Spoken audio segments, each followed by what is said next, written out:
大バカドキフィルムのヒロと、どうもです。どうどうも。今回ですね、ちょっとトモさんにね、来ていただいたわけですけど、今ですね、実は僕の方で調査してる案件がありまして、それ何かというと、僕たちっていつも呪物をさ、募集してるじゃないですか。はいはいはい。で、たまにね、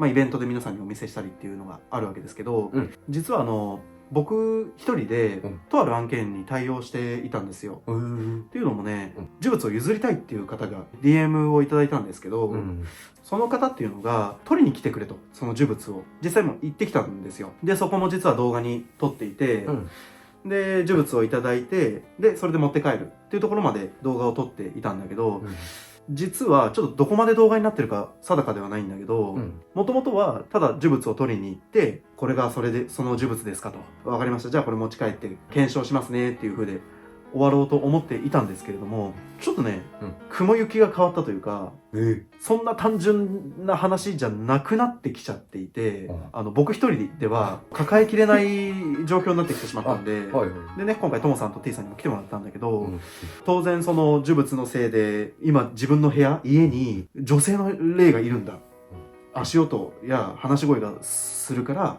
その呪物を持ってってくれっていうことだったんだけど、話をどんどんこう進めていくとね、どうやらその原因がね、呪物のせいじゃないっぽいのよ。おそらくその家自体がちょっとおかしい。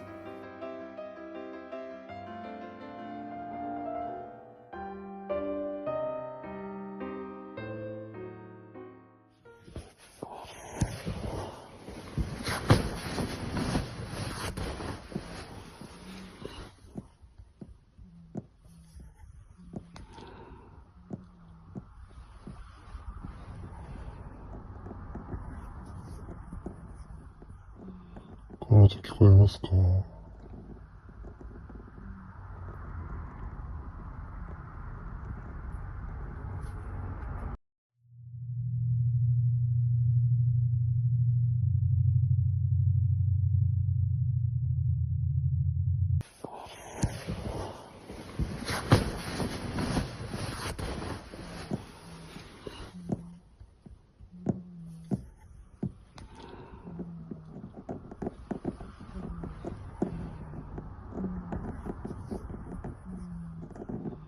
この音聞こえますか？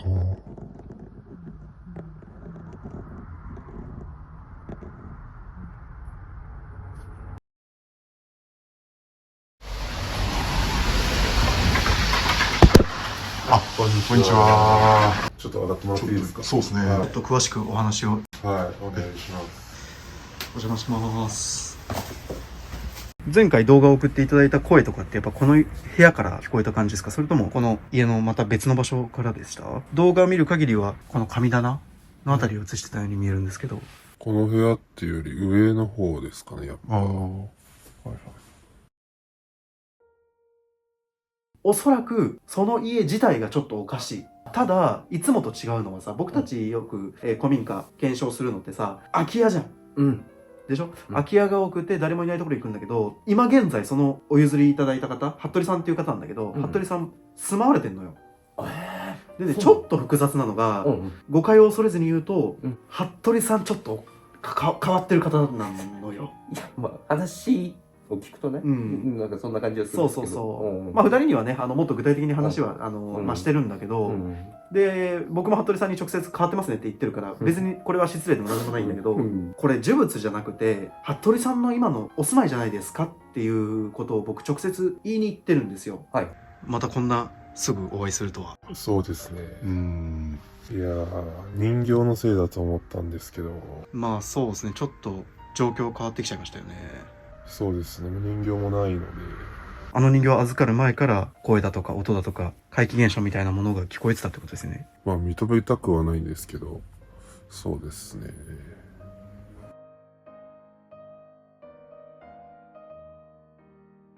今からの流れとしては、この服部さんの家を調査、この3人でね、しようと思っております。服部さん自体は、今日は一旦家から出て行っていただいて、僕ら3人だけで調査をすると。一軒家なんでね、あんまり人が多いと、撮影も難しいっていうのもありましてですね、当然許可を得て、僕らの方で調査をさせていただくと。でね、今見ていただいた通り、家も当然やばいんだけど、服部さん自体もかなり特殊なんですよ。最初僕が災難でしたね、大変でしたねっていう話をするじゃないですか。初めて行った時から僕思ってたんだけど、まず仏壇がドーンとあって、で家がバババッと並んでるところに寝てるんですよ。怖がりだと言いつつも、よくこんな部屋で寝てますねって言ったら、まあ映像でもあったように、ああ、まあでも知らない人たちなんですよ。それ知らない人なんですよね。ってなるじゃないですか。で仏壇も埃だらけなんですよ。ちょっとだからあんまりそういった部分、片付けたとかね、掃除に無頓着な方っていうことだけでは片付けられない、説明がつかないじゃないですか。話を聞いたんですよ。そうしたらあの家もともと服部さんの所有物ではない。簡単に言うともうわけのわからない話なんだけど、あの家自体も呪物です。すごくない？そうもうあの家自体が呪物で、で今回その人形の呪物あったじゃないですか、さっき見てもらった、あの人形の呪物と同じように、あの家も呪物コレクターから借りてるものだったんですよ。そう話がだから変わってきちゃって、服部さんはその呪物コレクターの方から家をその金銭的な理由で困ってる時に、だったら住んでいいよってことで借りてるんで、なのでその家が誰かのものかわからないんだけど、でそれがなんでその家が呪物なのかっていうと、本当に服部さんって多くは語らないというか、なかなか教えてくれないんだけど、あそこの家がもともと事故物件だったっていうことなんですよ。あんまり詳しくは聞いてないんですけど、ここは事故物件らしいんですよ。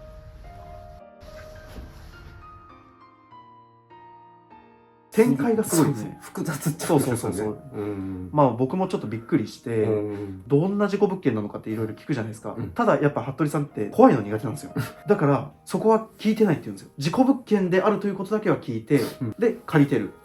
条件として部屋を全部片付けたら安く貸してあげるよっていう条件だったらしいんですよ。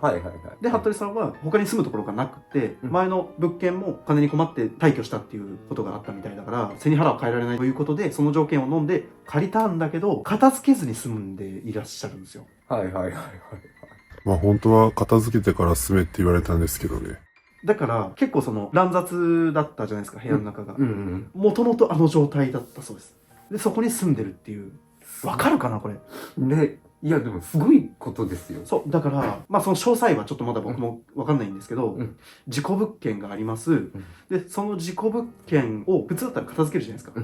そういうことをせずに服部さんそこを借りて事故物件のまま生活してるっていうことなんですよ。すごいよね。そんな人います？じゃあ服部さんはここがどういう事故物件だったかっていうのは借りた方からは詳しい話は聞いてないんですよね。詳しい話は聞いてないです。だってアパートとかでもありえないよね。クリーニングが絶対入るもんね。そのまんま作るもんね。そのまま。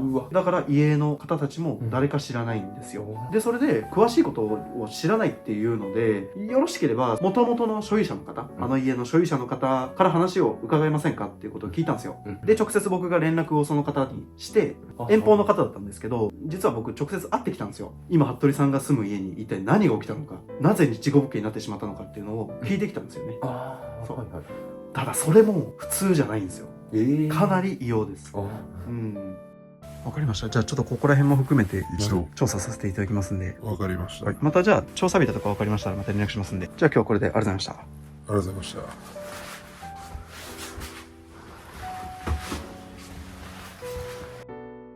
ではですね、服部さんのお宅に着きました。先ほどもお話しした通り、服部さんの方には一時的に家を開けてもらってます。なのでしばらくこの家は、僕たちの方で、調査という流れになります。じゃあ早速入りましょう。お邪魔します。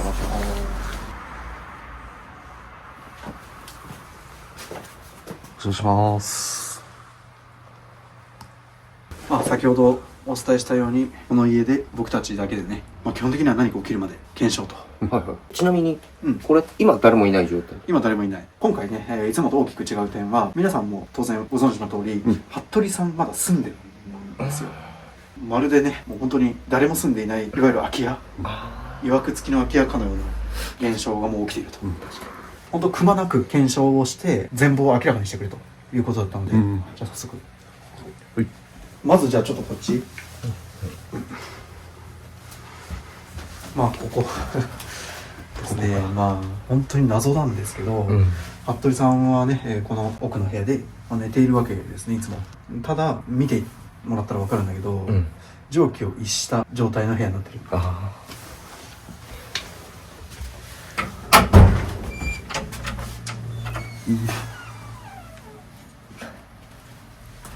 すげえ。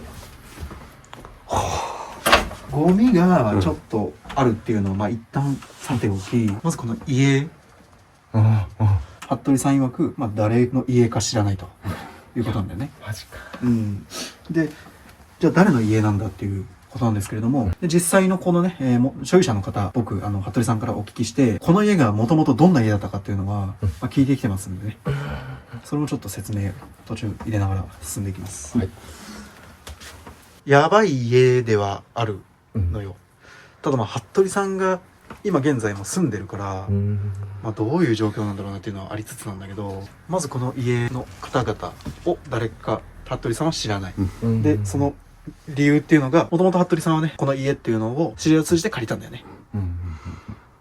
当時ね、服部さんは住むところに困っていて、で、それに手を差し伸べてくれた知り合いから借りたわけだけど、この家片付けて使ってくれるなら、格安で住んでもいいと。いうことを言われていたんだよね。ただ、なぜか服部さんは、そのまま住んでいると。だからもう全部そのまま、置いてあるものをそのまま使ってるような状況なの。モザイクであんまりこう映せないんですけど、おかしな現象がね、先ほどの映像であったと思うんですけど、それが一番左の方。で、この方っていうのが、この家で亡くなった方だよね。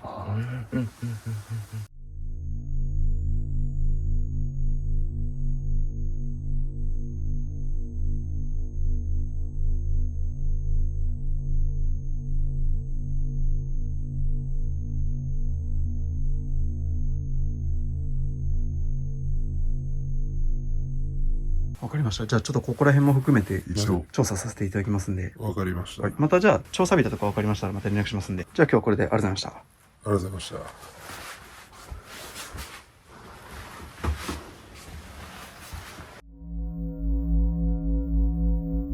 じゃあ今日はこれでありがとうございました。ありがとうございました。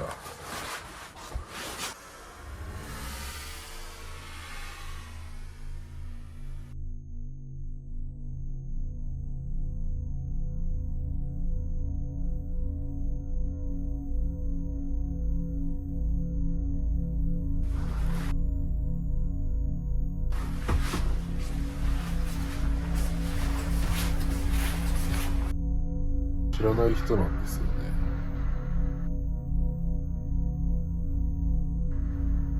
まあ本当は片付けてから住めって言われたんですけどね。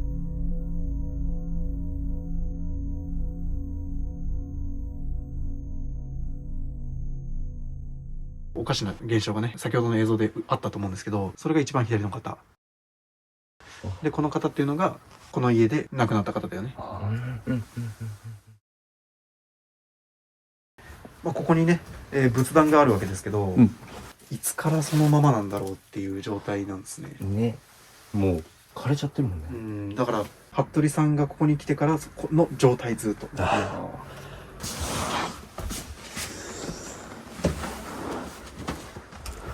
いや、足音もそうだったし。聞こえてたよ。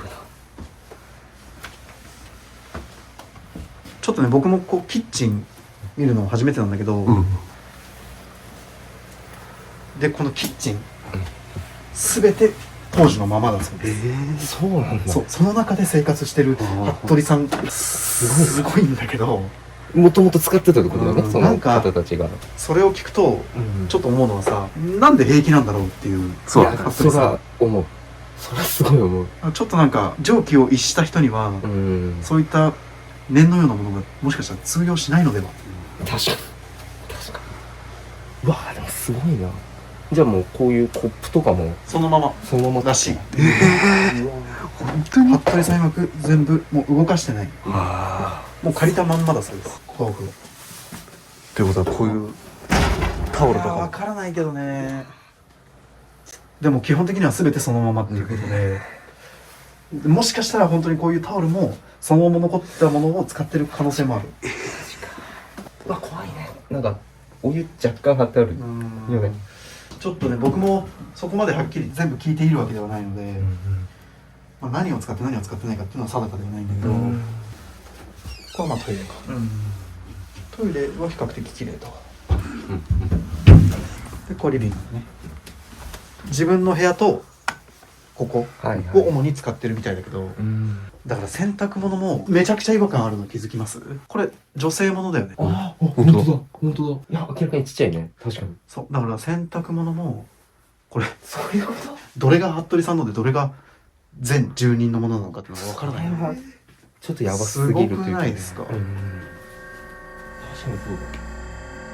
やっぱり人形ではなく、まあ、この家怪奇現象が起こる原因が、まあ、あるということなんですよね。まあ、まだちょっと時間早いんで、この人数でいるとやっぱちょっと検証っぽくないというか、確かに。まあ当然ながら歩くと足音は3つ聞こえちゃうし、少数の方がよりねその神経も敏感になり、物音も聞き取りやすいと。はい、ではですね、一通りね家の中を回って今からなんですけれども、まずはちょっと無人で定点カメラをね、今設置したので、何か起きるか検証したいと思います。なんとなく気になる箇所にね、定点カメラを設置したので、じゃあまずはねちょっとそれで様子見ましょう。はい。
この音聞こえますか？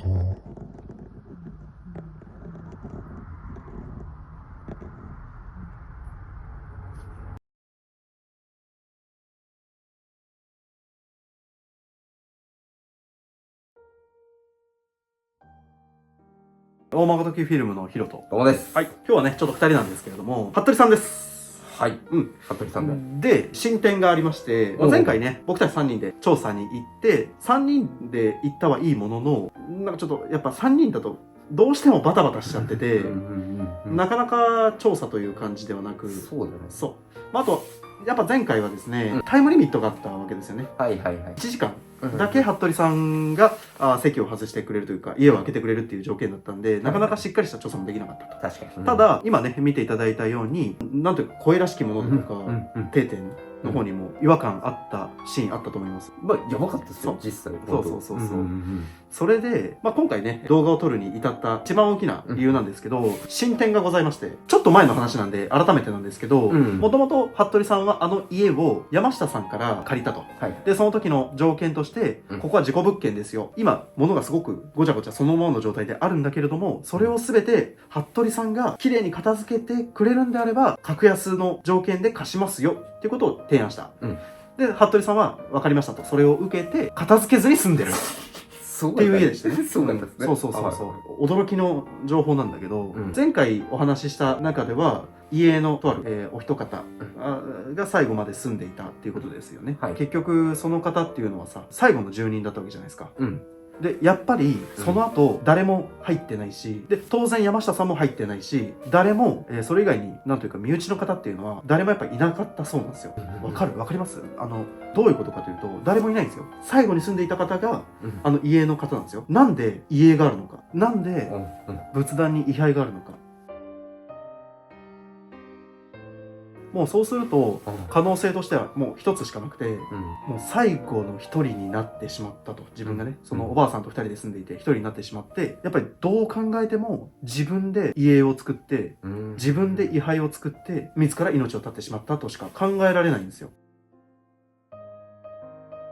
位牌は聞いたことないよね。自分で位牌作ってそうそうそうそうなんてね、そんなのは。まあ、ただちょっと僕もそこ疑問に思ってうん山下さんに聞いたんですよ、うん。そうしたら位牌って簡単に作れるらしい、作れることは作れるらしい、仏具店だとかはいはいはい行ったところに行けば作れるらしいんですよ。そうなんだ。まあとはいえですよね。うんでそれで山下さんと話した中で山下さん自身も気にはなっていたそうなんですよ。まあ、やっぱりもともとは服部さんに対して全部片付けてくれれば住んでいいっていう条件を出しているのも、要はその家や位牌仏壇すらもそのまま処分してくれっていうことを一度言ってるわけですよ。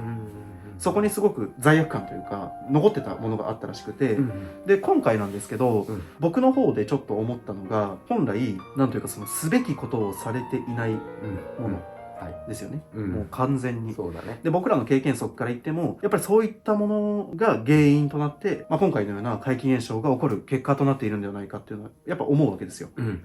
まあ、山下さんにも了承を得てます。で服部さんにも今回了解得て、まあ、少なくとも家と位牌は回収して供養します。ああ、はいはいはい。それがね必要だと思うんですよ。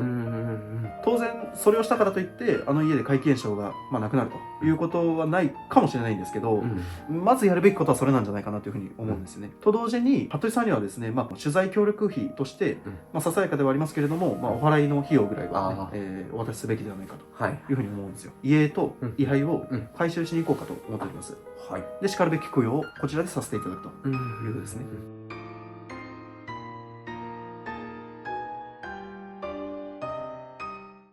お邪魔します。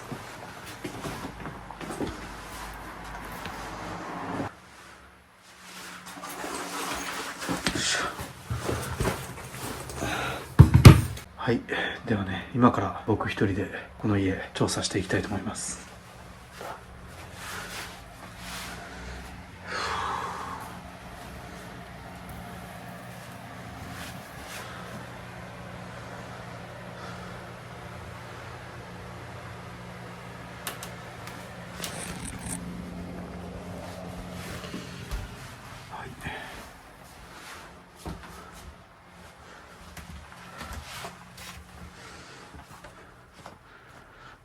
この部屋ですね。で、この家、これが変わってたんだよね。で、この神棚。服部さん曰く、こっちの方から声が聞こえてたっていうことなんだけど、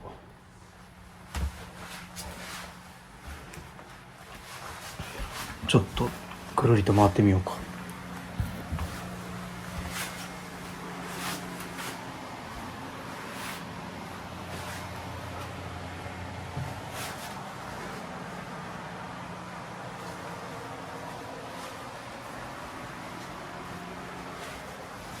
まあ基本的にはこの部屋で検証というかね、まあ、待機というか、まあ、まず家を全部持っていくのと位牌を全部持っていく。すごいんだよね。もう全部埃だらけ。物価がなくなってるな。さすがに片付けたのか。他の木魚もあるんですよね。全部そのまま。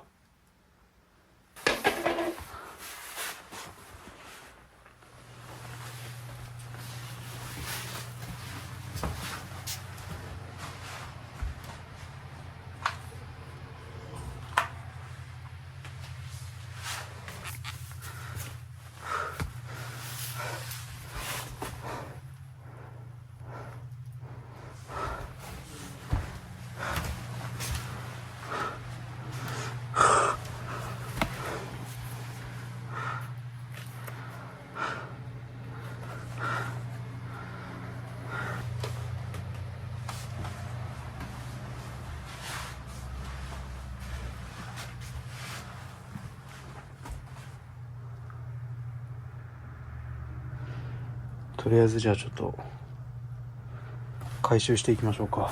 もう回収して少しだけ検証したらもう終わりでいいかなっていうふうに思ってます。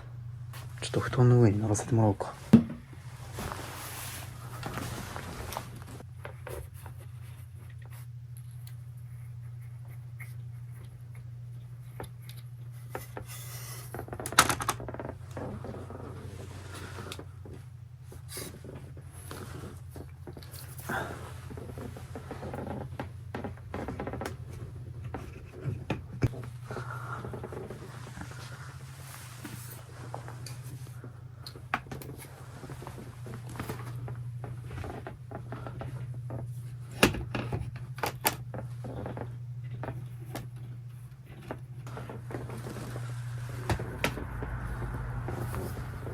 これですね。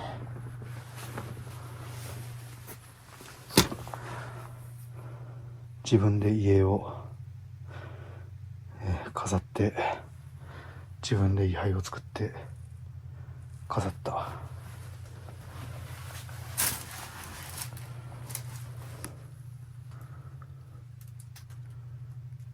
あれ？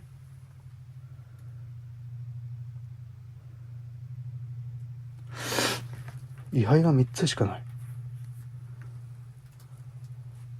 1、2、3。あれ？前来た時も3つしかなかったっけ？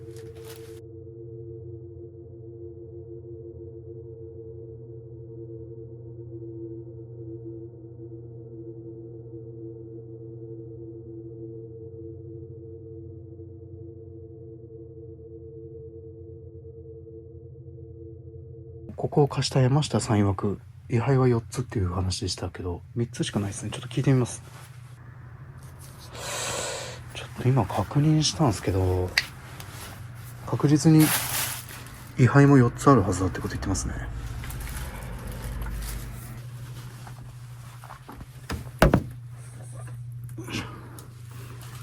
こちらは持って行って、供養します。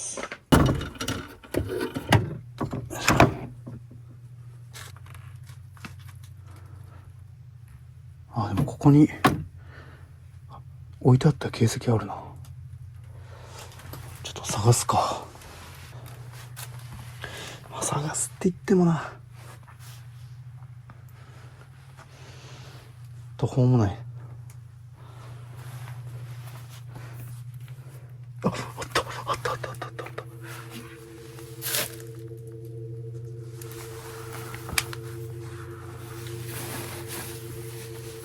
名前も日付も全く一緒ですね。この方ですね。じゃあこれ全部片付けて、持って帰ります。で供養して、終了とします。それでは。